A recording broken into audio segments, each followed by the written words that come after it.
The words, a casual and cruel dismissal, drifted through the heavy oak door of my father's study. "Marry her off to anyone," my uncle's voice, smooth and confident as polished mahogany, declared. "Some country vicar with a leaky roof, a merchant with aspirations but no sense. It hardly matters. The girl is a shadow. We just need her gone." I stood frozen in the hallway, a book on Palladian architecture clutched to my chest so tightly the corners dug into my ribs. The book was my only real companion, its world of structured beauty a stark contrast to the chaotic carelessness of my own existence. I was the shadow. Alara Ainsworth, the inconvenient daughter, the plain and silent creature that haunted the corners of my own home. A ghost in muslin, that's what I had become.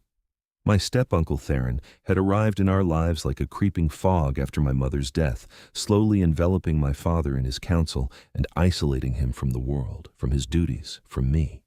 My father, a man hollowed out by grief, had offered no resistance.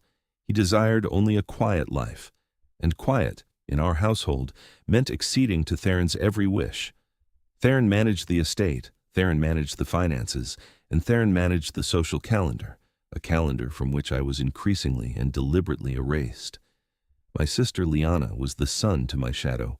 She was all light and laughter, her hair the color of spun gold, her wit as sparkling as the champagne served at the endless soirees she attended. She was not cruel, not in the active, deliberate way Theron was.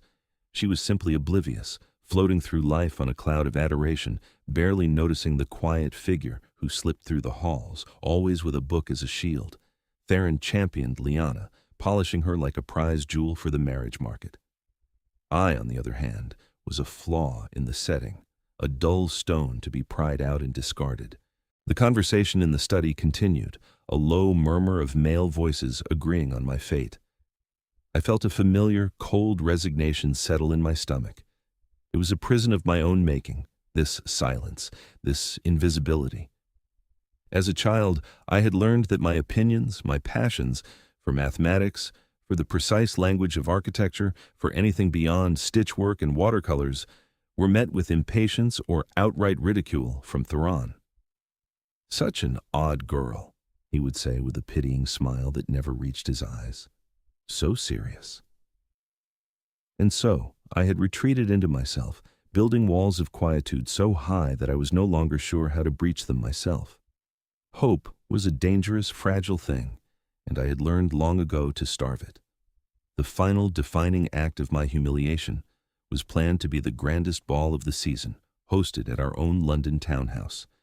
It was meant to be Liana's triumphant showcase, the night Theron hoped to secure a proposal from a viscount for her. For me, it was to be an exercise in erasure. Theron, with a show of magnanimous condescension, had declared I must attend. "We can't have people thinking we lock you away, can we?" he'd said, his smile a thin, sharp line, but his instructions were clear. I was given a dress the color of dishwater. My hair was pulled back in a style severe enough to give me a headache, and upon our arrival in the ballroom, he personally escorted me to an alcove. It was set behind a rather large and, frankly, dying potted palm.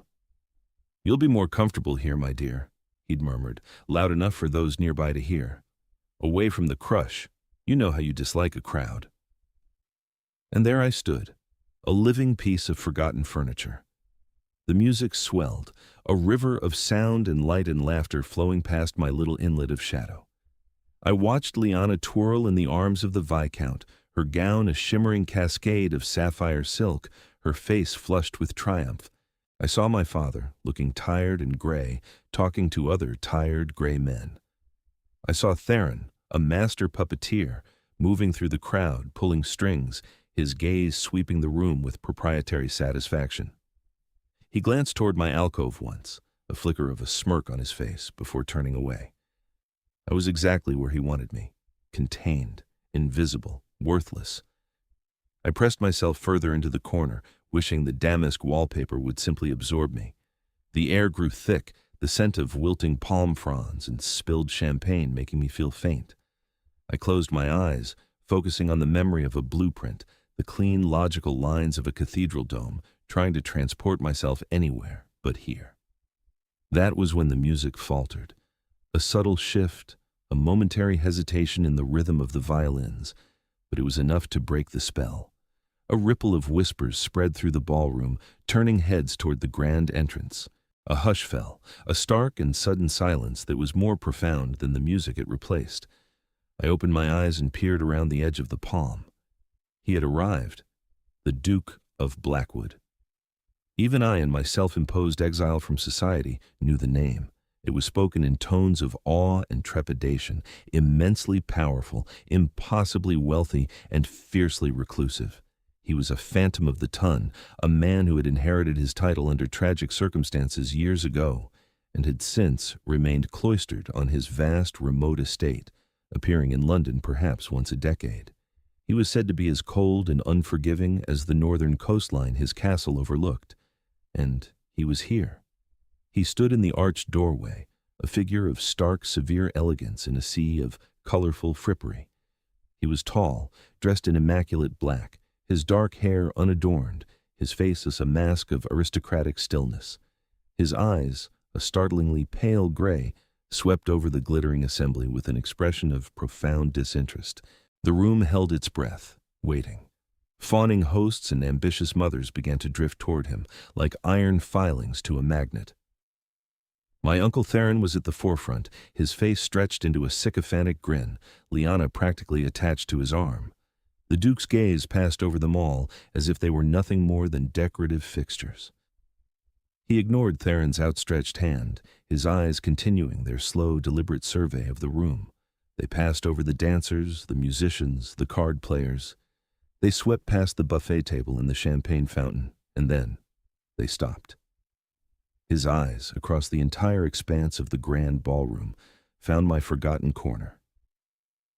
They settled on my little alcove, on the wilting palm, on the girl in the dishwater gray dress who was trying to shrink into the wall. For a long, terrifying moment, our gazes locked. There was no pity in his expression, no curiosity, no amusement. There was only recognition. It was a look of such focused intensity that I felt it like a physical touch, a jolt that ran through me and made the book in my hands tremble. Then, to the collective audible gasp of the entire room, he began to walk. He did not walk toward the Viscount or the host or my beautiful sister. He walked directly toward me. He moved with a kind of lethal grace, a straight, unswerving line through the parting sea of silks and velvets. The whispers grew frantic. Theron's face had gone from fawning to utterly bewildered, his mouth slightly agape. Lyanna looked confused, her perfect brow furrowed. He came to a stop just before my alcove. The dying palm stood between us like a pathetic guard. He was taller up close, his presence overwhelming the small space. He looked down at me, his expression unreadable, and for the first time that night, he spoke. His voice was low and resonant, a quiet sound that nonetheless cut through the silence of the room. "Miss Ainsworth, I presume."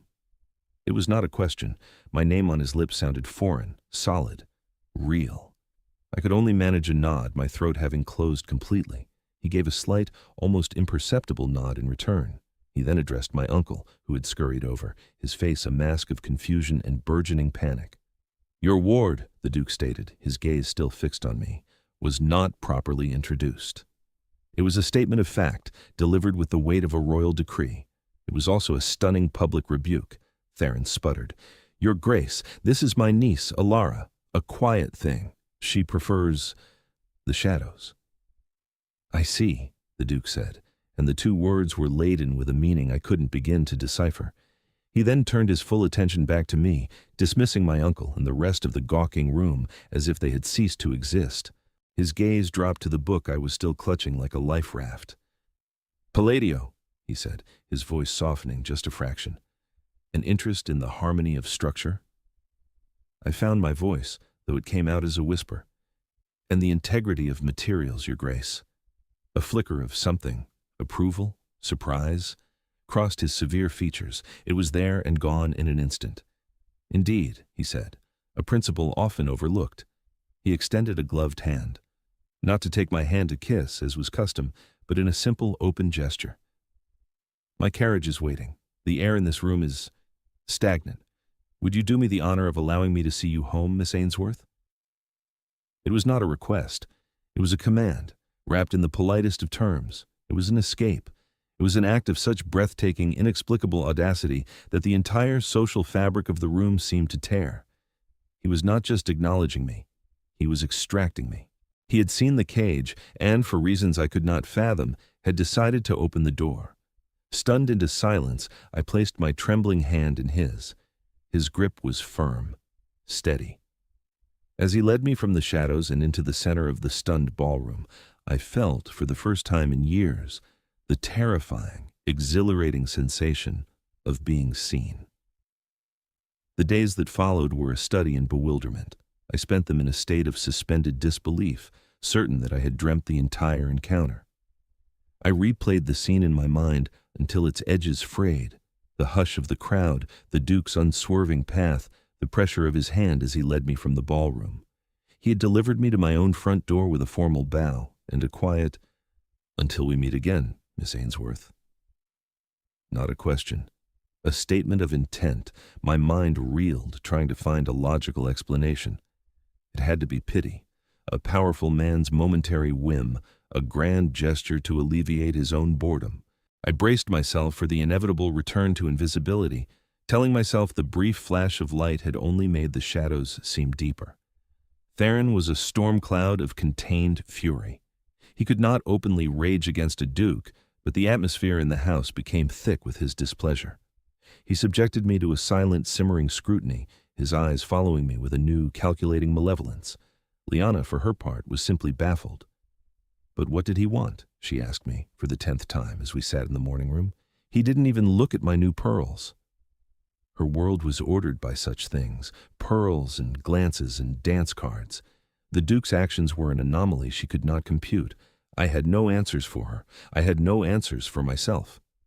Then, 2 days after the ball, a footman from Blackwood House arrived. He did not carry a letter for my father or uncle, but a flat rectangular package wrapped in brown paper and tied with simple string. It was addressed to me. My hands trembled as I took it. Theron watched from the doorway of the drawing room, his arms crossed, his face a thunderous mask. I retreated to the solitude of my room before daring to open it.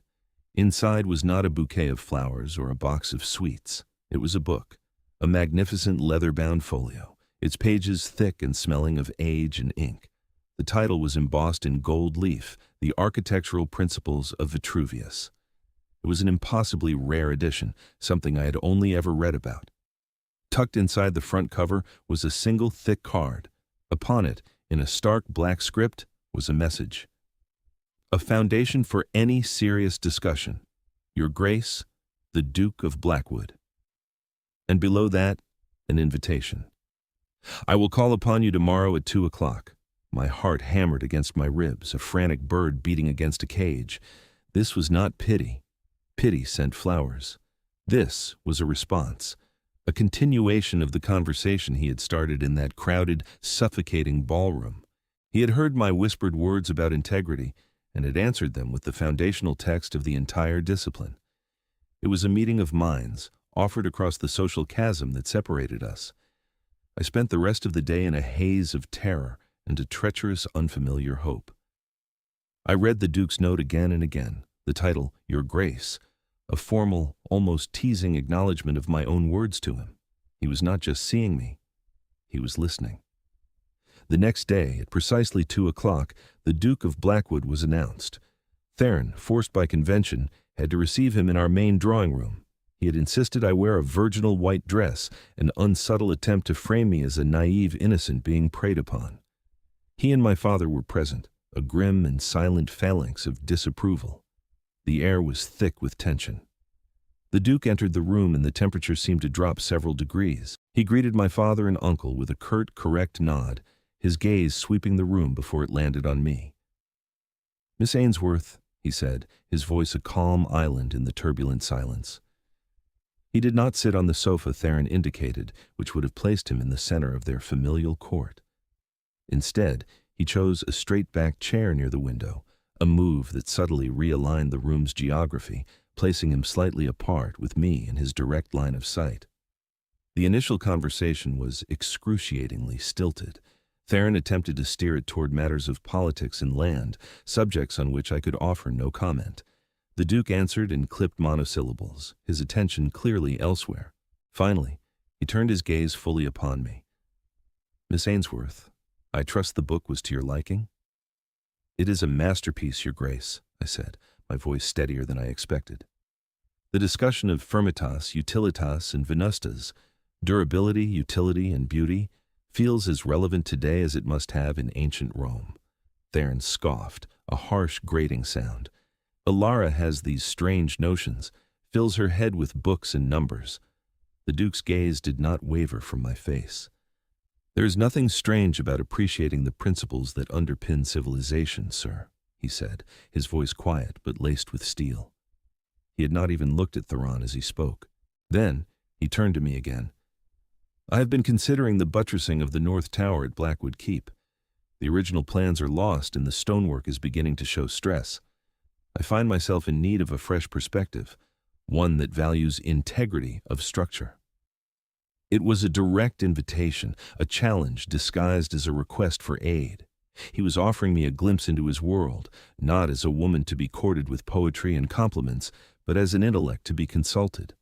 It was the most intoxicating thing anyone had ever offered me. The key would be in distributing the lateral thrust, I found myself saying, the familiar comfort of architectural theory pushing aside my social terror.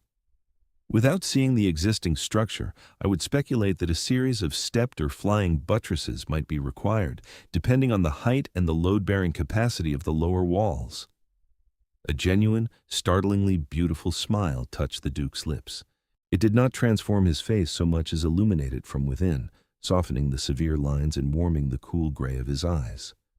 "Precisely," he said. "I knew you would understand." In that moment, in that stuffy, hostile room, a connection was forged. It was not built on flirtation or romance, but on the solid, logical foundation of shared intellectual passion. He saw the architect of my own lonely world, and instead of calling it strange, he had asked to see the blueprints. My uncle's face was a study in apoplectic rage.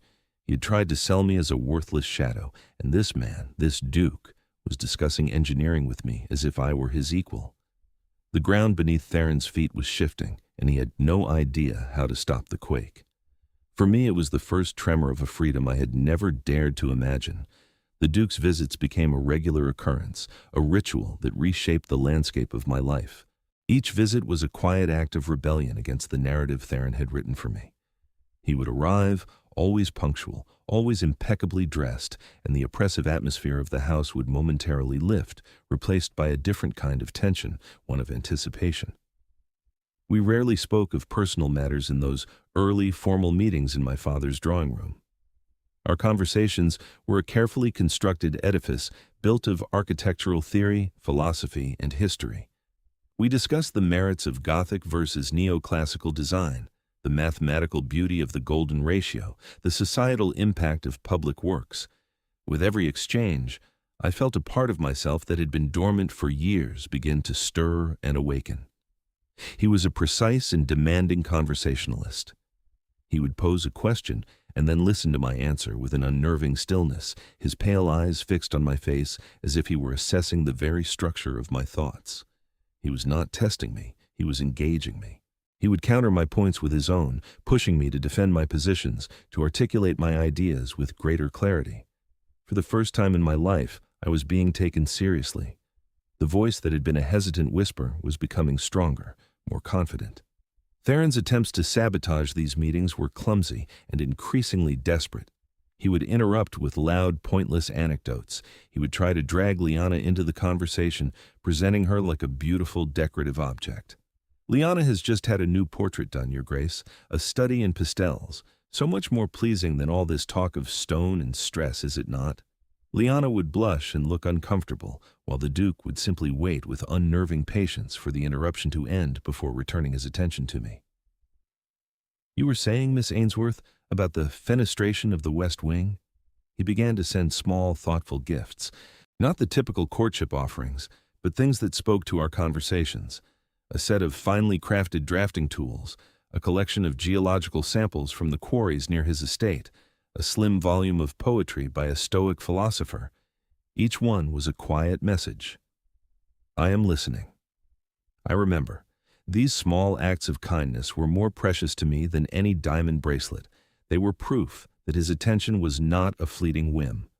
The turning point came with an invitation, not to a ball or a formal dinner, but to his own home. He had invited my father, Liana, and me to Blackwood House in London to view his private library. It contains several original folios on Renaissance engineering that may be of interest to Miss Ainsworth, the formal note had read, a justification that was both perfectly proper and deeply personal. Theron could not object without seeming churlish, so he agreed with a tight, false smile, his eyes promising a later reckoning. Blackwood House was like the Duke himself, imposing, elegant, and devoid of frivolous ornamentation. It was a testament to form and function. Mrs. Davies, his housekeeper, a woman with a kind face and observant eyes, greeted us with quiet efficiency. She looked at me with a flicker of gentle curiosity, a stark contrast to the suspicious glares of my own household staff. The library was breathtaking. It was a 2-story cathedral of books, the scent of old paper, leather, and beeswax, a kind of incense. Sunlight streamed through a high, arched window, illuminating the swirling dust motes like tiny dancing sprites. Ladders on brass rails led to the upper galleries. It was the most beautiful room I had ever seen. While my father and Liana stood awkwardly by the door, overwhelmed by the sheer scale of the place, the Duke, whose name I was slowly learning was Alistair, led me to a large oak table. On it, laid out on velvet cloths, were the promised folios. As I reached out to touch the cover of one, my fingers trembling slightly, our hands brushed. It was the briefest of touches, a fleeting warmth, but it sent a shock through my entire system. I snatched my hand back as if burned. He did not. His hand remained for a moment, his gaze on my face, and in that silent, charged space, something shifted. The intellectual respect that had defined our relationship was suddenly infused with a different, more volatile element. It was in that library that he finally revealed a piece of himself. He led me to a quiet corner, away from my family's hovering presence, to a small, unadorned portrait of a young man who shared his dark hair and serious eyes. "My brother," Alistair said, his voice stripped of its usual formal resonance, becoming rougher, more human. "Thomas, he would have loved this room. He would have loved these conversations."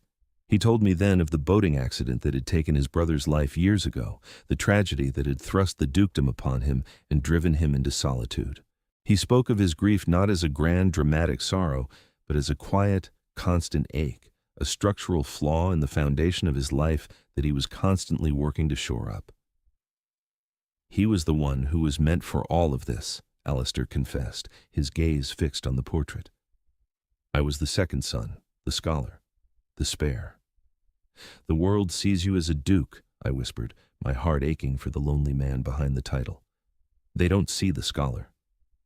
He turned to me then, and his eyes were raw with a vulnerability that stole my breath.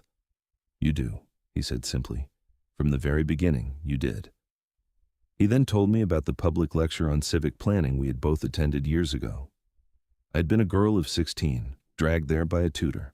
At the end, I'd asked a question about the use of travertine in Roman aqueducts, a technical, obscure point that had earned me a dismissive wave from the lecturer and a sharp elbow from my chaperone. "No one else in the room understood your question," Alistair said, his voice low. "I did. It was brilliant. I never forgot it. I never forgot you. When I saw you standing in that ballroom, looking so contained, I knew I had to speak to you." The truth of it hit me with the force of a physical blow. His interest was not new. It was not a whim. It was a memory he had carried for years. I had not been invisible, not to him. In that moment, the careful walls I had built around my heart began to crumble, and for the first time, I let myself feel the terrifying, wonderful weight of his regard. I was not just being seen. I was being remembered. I was being known. The growing connection between myself and the Duke of Blackwood did not go unnoticed. It was a source of endless gossip for the ton, confusion for my sister, and pure, unadulterated fury for my uncle. Theron saw his control over me, and by extension, the family's future, slipping through his fingers. The quiet, malleable niece he had planned to discard for a pittance was now the object of a duke's focused attention. I was no longer a pawn he could sacrifice. I was becoming a queen, and he could not abide it. His tactics grew more desperate, his cruelty sharper and less veiled. The house, which had once been a place of quiet misery, now crackled with a new and volatile tension. He took to making pointed remarks in my presence, his words dripping with venom disguised as concern. "One must be so careful, Your Grace," he said to Alistair during one visit, his eyes fixed on me. "Girls with active imaginations can sometimes invent attachments. They read too many novels and begin to see things that are not there." Alistair simply raised an eyebrow, his expression one of glacial disdain. "Miss Ainsworth and I discuss mathematics, sir, not novels. I find her grasp of reality to be exceptionally firm." The calm, cutting dismissal only fueled Theron's rage. He realized that his subtle barbs were having no effect. The bond between Alistair and me was not built on the fragile ground of social convention. It was founded on something deeper, something Theron could neither understand nor attack. And so, he decided to take more direct, more brutal action. His first move was an attempt to remove me from the board entirely. One afternoon, he summoned me to the study, my father hovering nervously in the background. On the desk was a letter bearing the seal of a Sir Reginald Croft, a coarse, brutish landowner from the north with a reputation for a foul temper and a heavy hand. Theron announced with a triumphant gleam in his eye that Sir Reginald had made an offer for my hand. "He is a man of some means," Theron said smoothly, "and is willing to overlook your eccentricities. The arrangement is most favorable. You will be married within the month. Par cœur." I stared at him, the blood draining from my face. It was a life sentence. Exiled to a remote corner of the country, shackled to a man I did not know, a man whose very description made my skin crawl. It was the fate he had wished for me all along, and he had finally found a way to enact it. "No," I said. The word was quiet, but it hung in the air like a stone. Theron laughed, a short, ugly sound. "You have no say in the matter. Your father has agreed. It is for the best." He looked at my father, who refused to meet my gaze, his face pale and sweating. He was a coward, and his weakness was my cage. "I will not marry him," I repeated, my voice gaining strength. This was the gift Alistair had given me, not his title or his wealth, but the belief that my own voice was worth hearing. "You will do as you are told." Theron's facade of civility finally cracked, his voice rising to a snarl. "You are a burden, an ungrateful, peculiar girl, and you should be on your knees thanking me for finding anyone at all who will take you." Before I could respond, the drawing-room door opened. Alistair stood there, his footman behind him. He had arrived for his customary visit, only to walk into this maelstrom. His face was a thunderous mask, his gray eyes turned to chips of ice. He took in the scene in a single sweeping glance. Theron's enraged face, my father's pathetic cowering, and the tears of helpless fury starting in my own eyes. "There seems to have been a misunderstanding," Alistair said, his voice dangerously soft. He stepped into the room, his presence instantly dominating it. "Miss Ainsworth will not be marrying Sir Reginald. She will not be marrying anyone without her enthusiastic consent, because she is to be my Duchess." The declaration, so bald and unexpected, stunned the room into absolute silence. It was not a proposal. It was a claim, a shield thrown in front of me. Theron, recovering first, let out a sputtering, incredulous laugh. "Duchess, you would marry her? The girl is a fantasist, a liar. She has bewitched you with her strange, unnatural obsessions. She is not what she seems." Seeing that his arranged marriage had been thwarted, he moved to his final, most venomous attack. He reached into his desk and pulled out a sheaf of papers. "Perhaps your grace should read this before making such rash pronouncements." He thrust a letter into Alistair's hand. "It is a letter I felt compelled to write to you, but I see now it is better delivered in person. A warning from a concerned guardian." Alistair took the letter, his expression unreadable. He unfolded it and began to read. My heart pounded in my chest. I watched his eyes scan the page, and I felt a cold dread creep over me. What lies had Theron written? What poison had he dripped onto that page? I saw him accuse me of being mentally unstable, of fabricating the Duke's interest to trap him, of being a deceitful, manipulative creature who had hidden her true, grasping nature behind a facade of quiet intelligence. He was trying to destroy the very foundation of our connection, Alistair's belief in my character and intellect. He was trying to make Alistair see me as everyone else did, as he did, worthless, strange, and dangerous. The silence stretched, thick and suffocating. Theron watched Alistair's face, a look of smug, venomous triumph spreading across his own. He believed he had finally won. He had deployed his ultimate weapon, and now he was just waiting for the detonation. Alistair finished reading. He was so still he might have been carved from stone. He slowly, deliberately, folded the letter. He did not look at me. He did not look at Theron. He simply stared at the folded paper in his hand for a long, agonizing moment.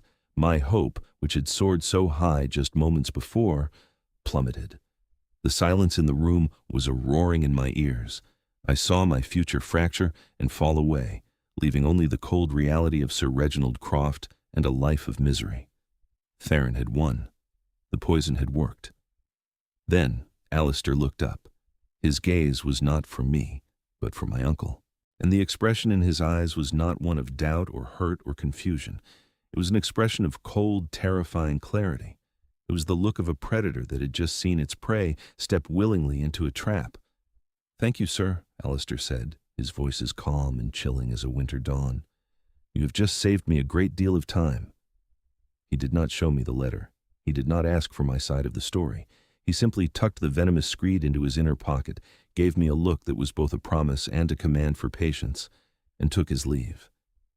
He left behind a room filled with confusion and my own frantic, terrified heartbeat. Theron was smug, convinced his blow had landed. My father was relieved the confrontation was over, but I had seen the look in Alistair's eyes. It was not the look of a man who had been duped. It was the look of a man preparing for war. The next 2 days were the longest of my life. There was no word from the Duke. The silence was a heavy blanket, smothering the fragile hope that had taken root in my heart. Theron swaggered around the house, his victory palpable. He treated me with a renewed, sneering contempt, as if to say, "See? I told you what you were." He spoke loudly of finalizing the arrangements with Sir Reginald Croft. I retreated into myself, the world losing its color and becoming the familiar, dull gray of my old existence. I had been a fool to hope. A powerful man's interest was a fleeting thing, and a well-aimed lie was more potent than any truth. Then, on the third day, a formal summons arrived. Not a letter, but a liveried footman from Blackwood House delivering a message on a silver tray. The Duke of Blackwood requested the presence of my father, my uncle Theron, my sister Lyanna, and myself at his London residence that afternoon at 4 o'clock. The message was polite, but the tone was unmistakable. It was not an invitation one could refuse. Theron was exultant. "He wishes to apologize," he declared, preening in front of the hallway mirror as he adjusted his cravat. "He has seen the truth of the matter and wishes to extricate himself without scandal. We shall have to be firm, but gracious. A significant financial settlement for the emotional distress caused to my dear niece would not be out of order." I felt sick. A part of me, the old, familiar part that had always expected the worst, believed him. We would go to Blackwood House, and the Duke would dismiss me with a cold, polite apology and a bag of money, a final, humiliating transaction. But another, smaller part of me clung to the memory of his eyes, the cold, calculating fury I had seen there. We arrived at Blackwood House at precisely 4. We were not shown into a comfortable drawing room, but into the heart of Alistair's power, the library. He was not alone. He stood by the massive fireplace, and beside him was a small, stern-looking man with spectacles perched on his nose. Mrs. Davies, the housekeeper, stood discreetly near the door. Alistair was dressed in severe, dark colors, and his face was grim. He looked like a judge about to pass sentence. He waited until we were all assembled in the center of the room before he spoke. "Thank you for coming," he said, his voice devoid of any warmth. "I have convened this meeting to address certain discrepancies." Theron stepped forward, his face arranged in an expression of pompous gravity. "Your Grace, if this is about my niece, I can assure you we bear you no ill will. A man in your position is a target for ambitious females. We are prepared to be reasonable." Alistair ignored him completely. He turned to the small man beside him. "Mr. Barrows, you may begin." Mr. Barrows, who I now saw was a solicitor, cleared his throat and opened a leather folio. "Pursuant to an investigation commissioned by His Grace, the Duke of Blackwood, I have reviewed the financial accounts of the estate of the late Lord Ainsworth." He peered at my father over his spectacles.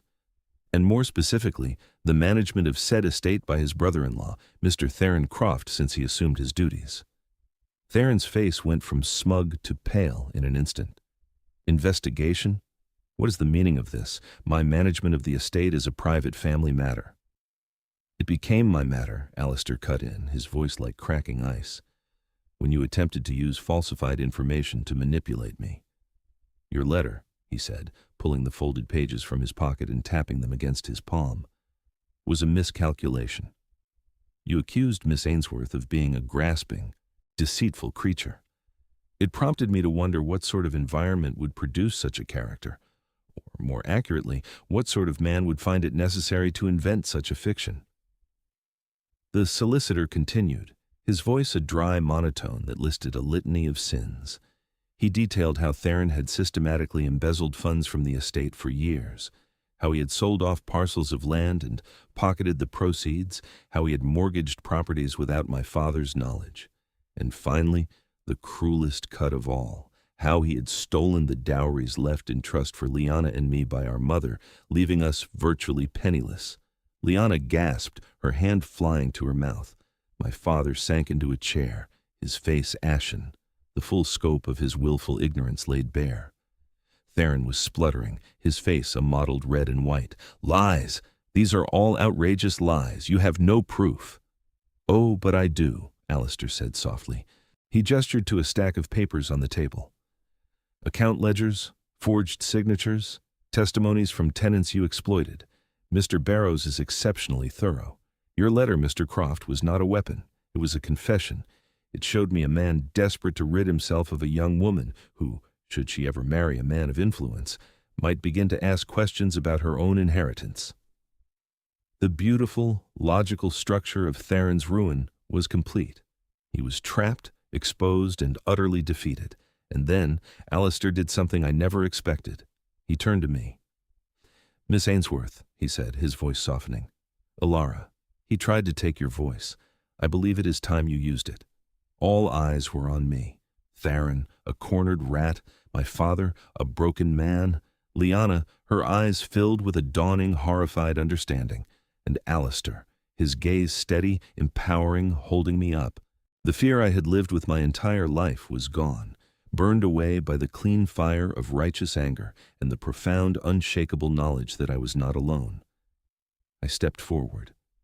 I did not raise my voice. I did not weep. I spoke with the cold, clear precision of a legal argument. "For 10 years, I began, my voice ringing with a clarity that surprised even me. You have made me a ghost in my own home. You called me strange for loving books. You called me difficult for having a thought. You tried to make me so small and silent that I would disappear. You told me I was worthless."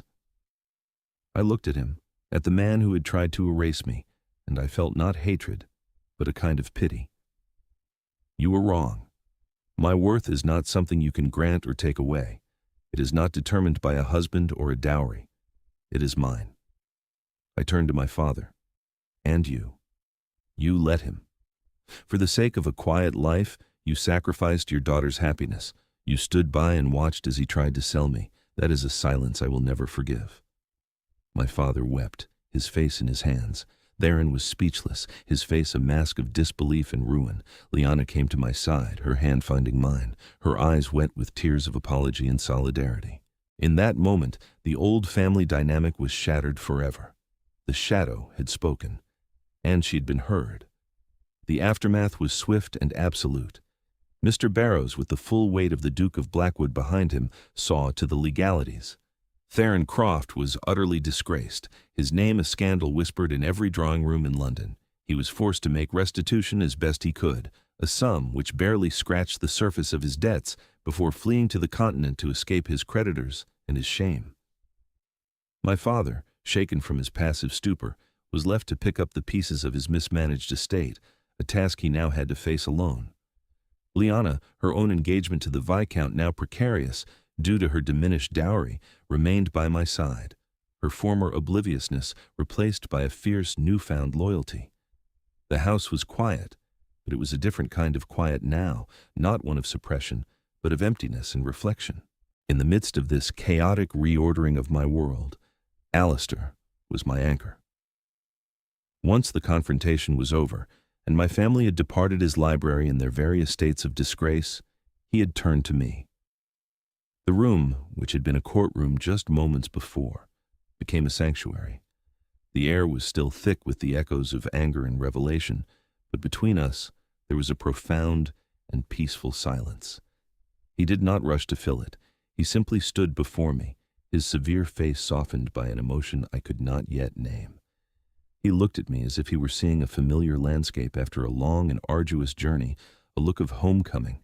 Finally, he spoke, his voice low and stripped of all artifice. "Ilara," he said, and my name on his lips was a prayer. "I am sorry you had to endure that." "I am not," I replied, my own voice steady. "It was a necessary demolition. Some structures are too rotten to be repaired. They must be torn down to build anew." A slow smile spread across his face, the genuine, illuminating smile I had come to cherish. "The architect speaks." He took a step closer, closing the small distance between us. He reached out, not to take my hand, but to gently touch a stray strand of hair that had escaped my severe bun, tucking it behind my ear.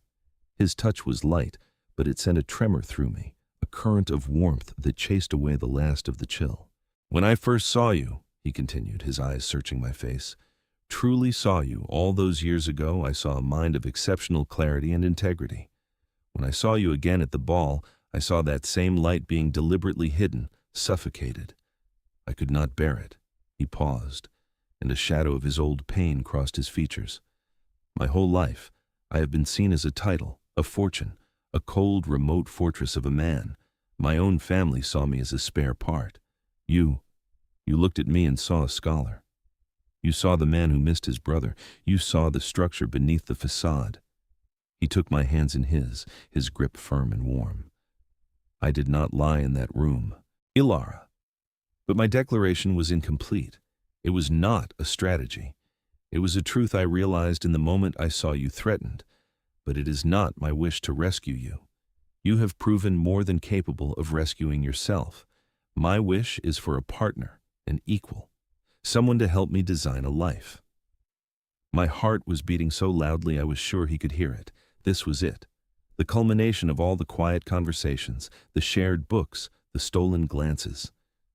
"I do not offer you a title as a prize," he said, his voice thick with emotion. "I do not offer you wealth as a balm for your past hurts.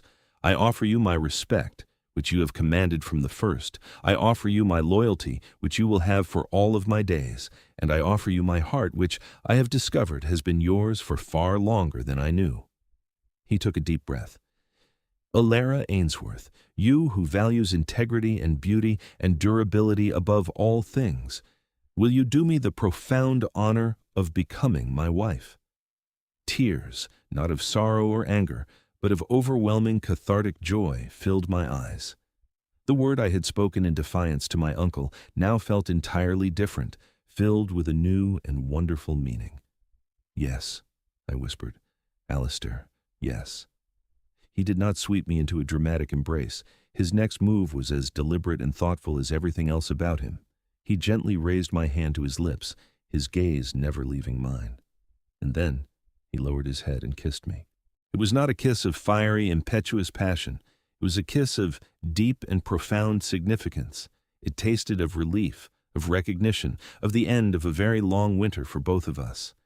It was a promise of foundations being laid, of a new and beautiful structure we would build together. It was the feeling of being, at long last, completely and utterly home.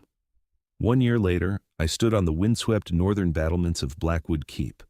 The cold, salt-laced wind whipped my cloak around me, but I felt nothing but warmth. The castle, once a symbol of my husband's solitary grief, was now alive with light and purpose.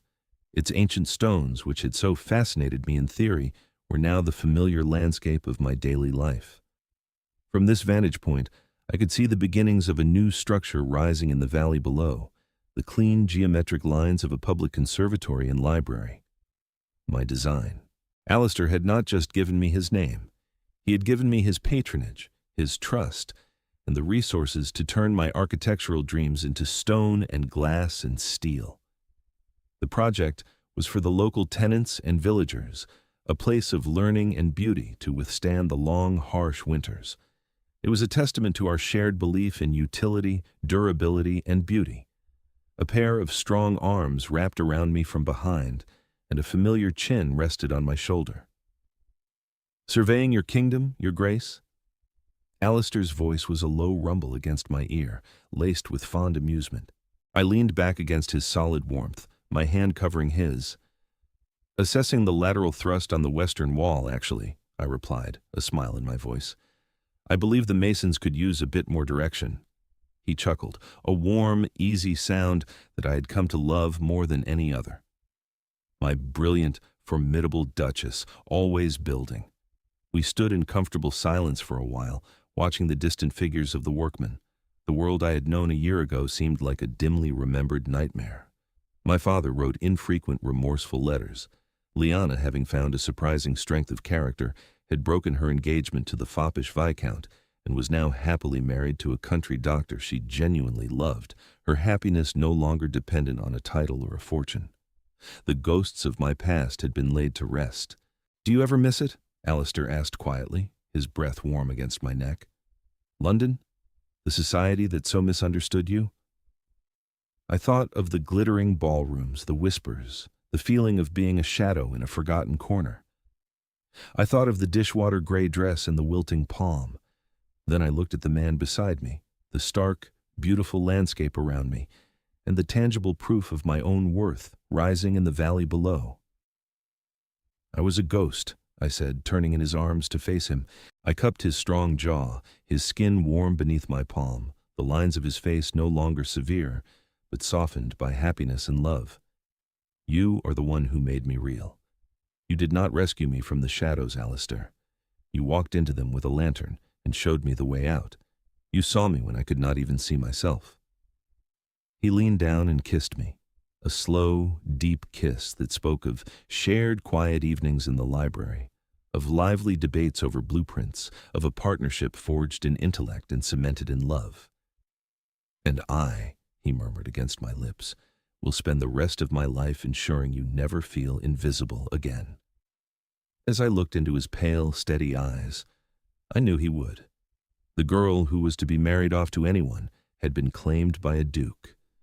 But the woman she had become was the architect of her own magnificent, joy-filled life, a life built on the strongest foundation of all, being truly, completely, and unconditionally seen.